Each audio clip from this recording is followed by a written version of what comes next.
திருச்சி தென்னூர் உழவர் சந்தை மைதானத்தில் வைகோவின் சமத்துவ நடைபயண தொடக்க விழா நடைபெற்று வருகிறது. விழாவில் முதலமைச்சர் மு.க.ஸ்டாலின் பங்கேற்றுள்ளார். இது தொடர்பான முழு விவரங்களை தருகிறார் நமது செய்தியாளர் இஸ்லாம். நிகழ்ச்சி தொடங்கிவிட்டதா? கூடுதல் விவரம். மதிமுக பொதுச் செயலாளர் வைகோ சமத்துவ நடைபயணம் என்கிற பெயரில் இன்று நடைபயணத்தை துவக்கி வைத்துள்ளார்.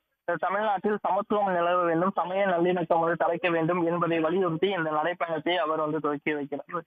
நடைபயணத்தை மேற்கொள்ளுகிறார். அந்த நடைபயண துவக்க விழா நிகழ்ச்சி திருச்சியில் இருக்கக்கூடிய தென்னூர் உழவர் சந்தை மைதானத்தில் தற்போது தொடங்கி நடைபெற்று வருகிறது.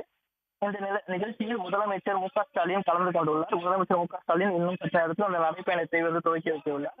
மேலும் கூட்டணி கட்சிகளை சேர்ந்த இந்திய யூனியன் முஸ்லீம் லீக்குடைய தேசிய தலைவர் காதர் மொழியில், விடுதலை சிறுத்தைகள் கட்சியினுடைய தலைவர் திருமாவளவன், அதே போல மக்கள் நீதி மைய கட்சியினுடைய பொதுச் செயலாளர் அருணாச்சலம் உள்ளிட்டோர் இந்த நிகழ்ச்சியில் கலந்துருக்காங்க. அதே போல அமைச்சர்கள் KN நேரு, ரகுபதி, அன்பில் மகேஷ் பொய்யாமொழி, மெய்யநாதன் உள்ளிட்டோரும் கலந்துட்டு இருக்காங்க.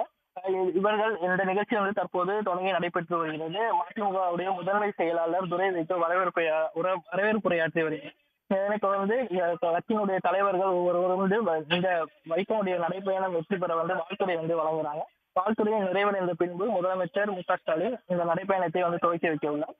தென்னூர் உழவர் சந்தை மைதானத்தில் தொடங்கும் இந்த நடைபயணம் திருச்சி மத்திய பேருந்து நிலையம் வழியாக கிராப்பட்டி, எடமலைப்பட்டி புதூர்ல காலை நிறைவடைய இருக்கு. தொடர்ந்து இன்று மாலை எடமலைப்பட்டி புதூர்ல தொடங்கும் நடைபயணம் பஞ்சப்பூர்ல நிறைவடைய இருக்கு. வைகோவை பொறுத்தவரை அவருடைய அரசியல் வரலாற்றுல நடைபயணங்கள் மிகவும் முக்கியத்துவம் வாய்ந்ததாக பார்க்கப்படுகிறது. ஏற்கனவே 1986 முதல் இந்த நடைபயணங்கள் வெவ்வேறு காலகட்டங்கள் நடத்திட்டு இருக்காரு. குறிப்பாக காவிரி உரிமை சட்டம், மதுவிலக்கு முழுமையாக அமல்படுத்த கோரி நடைபயணம் மேற்கொண்டு இருக்காரு. இதே போல நீர்த்தின திட்டத்திற்கு எதிரான நடைபயணம், தென்னிந்திய நதிகளை இணைக்க வேண்டும் என்பதை வலியுறுத்தி நடைபயணம் உள்ளிட்ட பல நடைபயணங்களை அவர் மேற்கொண்டிருக்காரு. மொத்தமாக ஒரு 10 நடைபயணங்கள் மேற்கொண்டிருக்க நிலையில் தற்போது 11வது நடைபயணமாக இந்த சமத்துவ நடைபயணத்தை மேற்கொள்ள இருக்கார்.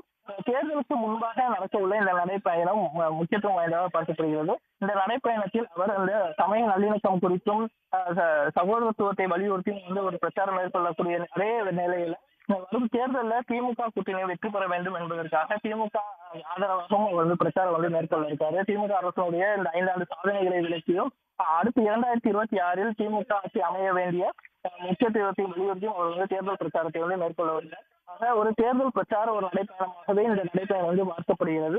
இது முக்கியத்துவம் வாய்ந்த நடைபயணம் இன்னும் சற்று நேரத்தில் தொடங்கப்பட உள்ளது. அதற்கு முன்பாக தலைவர்கள், முதலமைச்சர் உள்ளிட்ட கூட்டணி கட்சியினுடைய தலைவர்கள் வாழ்த்துறை வழங்க இருக்காங்க. உடனுக்குடன் செய்திகளை தெரிந்து கொள்ள சன் நியூஸ் பெல் ஐகானை கிளிக் பண்ணுங்க.